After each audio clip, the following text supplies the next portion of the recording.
নমস্কার বন্ধুরা, সবাই কেমন আছেন? আশা করছি সবাই খুব ভালো আছেন। ওয়ার্ল্ড অফ দেবশ্রীর নতুন একটি রেসিপি ব্লগে আপনাদের সবাইকে স্বাগত। হ্যাঁ, আজকে কিন্তু একটা রেসিপি দেব। আজকে দেব হচ্ছে এই যে কাঁকড়া।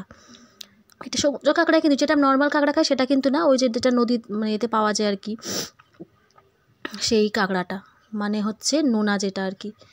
নর্মাল যে সমুদ্র কাঁকড়া খেয়ে থাকি সেটা না, এই কাঁকড়াটা মানে একটু অন্যরকম গন্ধ। এটা কিন্তু একটু কষা কষা করে খেতে হয়, ভাজা ভাজা করে খেতে হয়। এর জন্য নিয়েছি দেখুন আলু, আর এটা হচ্ছে এখানে নিয়েছি বেশি করে একটু পেঁয়াজ, রসুন বাটা, আদা বাটা, আর এখানে হচ্ছে কটা গোটা রসুন নিয়েছি। ওটা আমি আমার ইচ্ছা মতো নিয়েছি, যেহেতু রসুনটা খেতে ভালো লাগে গোটা গোটা দিলে তরকারিতে, তাই জন্য নিয়েছি। আপনারা চাইলে নাও নিতে পারেন। এখানে টমেটো আর হচ্ছে কাঁচা লঙ্কা, ব্যাস এই হচ্ছে এর উপকরণ। আর গুঁড়ো মশলার মধ্যে তো জিরে হলুদ আমি দেখাবোই রান্না করার সময়।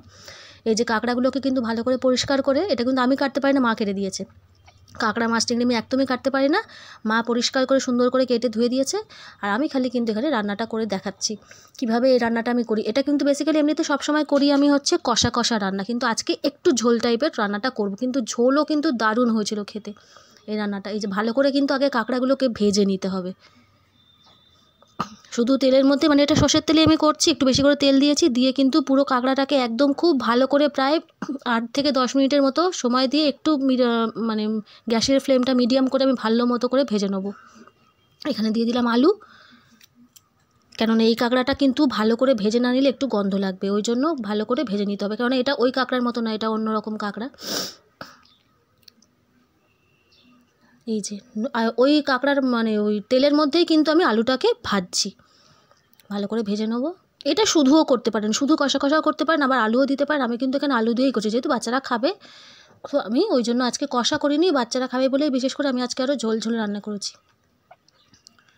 আলুগুলো ভাজা হয়ে গেছে, এই যে তেলের মধ্যে দিয়ে দিয়েছি আমি তেজপাতা, আর এখানে দিয়ে দিলাম রসুন বাটা। রসুনটা কিন্তু একটু বেশি পরিমাণে লাগবে, যেরকম আমরা মাংসে দিই একটু বেশি পরিমাণে রসুন, সেই রকমই এই কাঁকড়ার মধ্যেও কিন্তু লাগবে। দিয়ে ভালো করে দেখুন রসুনটা ভেজে নিয়েছি, গোটা রসুনগুলোও দিয়ে দিলাম। এরপরে কিন্তু দিয়ে দেবো আমি এই যে আদা বাটা, আর দিয়ে দেবো হচ্ছে পেঁয়াজ। একটুখানি নেড়ে নিয়ে পেঁয়াজগুলো সব দিয়ে দেবো এর মধ্যে। মশলাটা একটু বেশি লাগে, কেননা মশলা বেশি না হলে একটু কষা কষা মতো হবে, খেতেও বেশ ভালো লাগে। ভালো করে কষিয়ে নিয়ে তারপরে কিন্তু এটা রান্না করলে খেতে কিন্তু দারুণ টেস্ট হয় কাঁকড়াটা।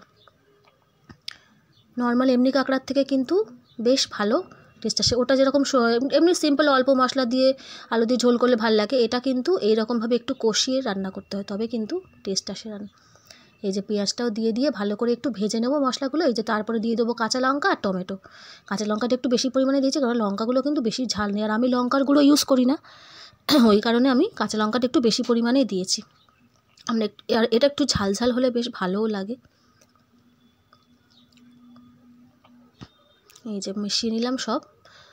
আলু আর কাঁকড়া তো আগে থেকে ভাজাই রয়েছে, একটু মশলাটাকে ভালো করে ভেজে নিলাম। উপরে দিয়ে দিয়েছি হচ্ছে জিরের গুঁড়ো, হলুদ গুঁড়ো, সামান্য একটু চিনি দিয়েছি আর নুন, ব্যাস। একটু মিষ্টি দিতেই হয়, তা নাহলে টেস্টের ব্যালেন্স হবে না, ভালো লাগবে না, ওই জন্য একটু সামান্য চিনি কিন্তু দিতেই হবে। এই যে এখানে কিন্তু ভেজে রাখা আলু আর কাঁকড়াগুলো দিয়ে আবারও আমি মশলার সাথে ভালো করে কষিয়ে নেব। মশলাটা পুরোপুরি ভাজা ভাজা হয়ে গেছে, তার উপরে এইগুলো দিয়ে কাঁকড়ার আলুটা দিয়ে একসাথে আমি খুব ভালো করে কষিয়ে নেব। এইভাবে কিন্তু একবার অবশ্যই এই কাঁকড়াটা রান্না করে দেখবেন, দারুণ টেস্ট লাগে কিন্তু।